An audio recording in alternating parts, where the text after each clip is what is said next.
Tényleg örülök, hogy elhoztam ezeket a munkákra. Nagyon keveset ismertem őt, és köszönhetem például az X-Károlynak, amikor erre van. Ő ajánlotta, hogy fogadjam, és nem válasz. Örülök. Tehát is adom a változónak is. Igen. Tisztelt Hölgyeim és Uraim! 10 éve ismerem valójában, persze előtte is már találkoztunk a Barnabással, és mivel ez egy 10 éves évforduló, elővettem a régi feljegyzéseimet, és abból készítettem egy ilyen, az első képnézésre egy rekonstruált és erősen retusált történetet, de mivel ezek a képek, meg sok egyéb nem szerepel, egy 3 mondatba elemezném, mert az első meglepetés az, hogy én ezeket ugyan fotón láttam, de amikor eredetileg megpillantottam, és emlékeztem a címekre, hogy Jézustól Attiláig sok egyéb metaforikus cím van, de valójában mégiscsak egy összefüggő sorozatról van szó, és egy annyira egyszerre erősen stilizált és mégis erősen szubjektív kettősség van ebben, hogy annak ellenére, hogy ezek az erőteljes, híves, expresszív vonalakból tevődik ott össze,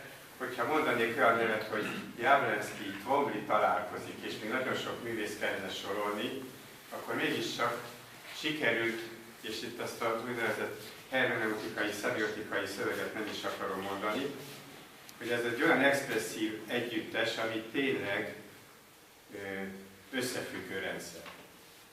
És azokat a metaforikus jelentéseket, ami a cím ad, és nincsnek írva a címek, lehet, hogy nem is probléma, mert mégiscsak nehezen verbalizálható munkákról van szó. De következik a visszaemlékezés.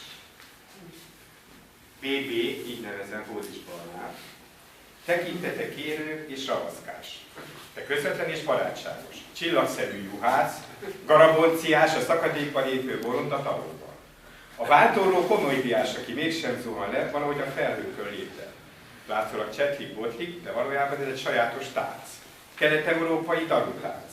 Nem a sámán sarlatány csürdöngölője, hanem tétovabokázó a bárányfelhőkön, a labirintus fölött.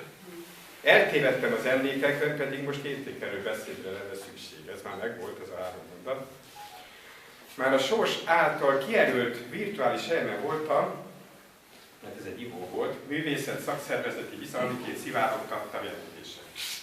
Első komolyabb találkozásunk is a se nem Presto, se nem kocsma piac környéki konzulvált, kényszer retrográd bodegában töltöttük. Expanzív, expresszív áramlásokból szőtt rezervátumban, a spektákulum világ falvétős korszakában. Falzsebben Mr. Foucault bolondság történetével, progresszív és destruktív kettősségnek bontatus diszkurzus szorításban. Képnézési program előtt felérzékenyítés hajnalig elnőtt volt. A lassú metamorfózisunk folyamán mély tudat aerológiai ásatásokba kezdtünk a szimulákrumok kiiktatásával. Kulturális antropológiai környezetszemlélés a kerületi benszülöttek ivókúráját eltanulva. A mély régiókban való hosszas betekintés után eljutottunk a művek genealógiai alapjaihoz. Először meditatív állapotban, belső látásunkban bízva, és az alváskényszer hatására a képek közé fészkelődve, az ébelálló akusztikus és haptikus ingereitől vezérelve, mantrakuporékokkal a térben, pránát böfögve, megidézve az esztétikai szféra szürreális ágának párhuzamos, de tudatot terítő világát, mintha elszendedettük volna. A kényszer képzetek kényszer zuponyából kipontyanva a takarónak használt festmények alól kikeszmenekre Pavlovi reflexet folytattuk már a rituális sávászeren is. A másnaposság rezignálta minden rejtett üzenetre érzékeny szenzibilitásunk tompítása érdekében paninkáztunk. Majd a vizuális hermeneutikai göröngyös útjára térve. Összművészeti épületben a verbális, vokális, vizuális ingereket egy robajló vízesését úszasztott. A képek élni kezdtek. Torkomban feltámadt az énekesmadár, de nem éppen csilingelő hangon. Kottának használva a BD letrista festményeit, kaballista, artikulációs képességemmel, akusztikus aurával kitágítottam a már úgyis ültető teret. Élőképpé váltunk magunk is. Üveges szemmel néztem az elrúló bárányfelhőket, csak súgom, hogy rajta a BD-t láttam, megszabadulva a kultúráltal rám rakódott hiedelmektől. Túllépve önmagam tudatzsarnokságát. Kérem önöket ilyen tiszta látással tekintsék meg a kiállítást.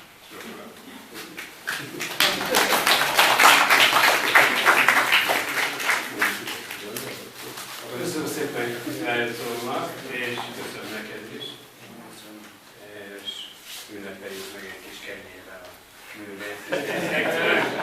Meg a kiállítás, van hozzá vörösbor is. És hát ezen a kétes megvan.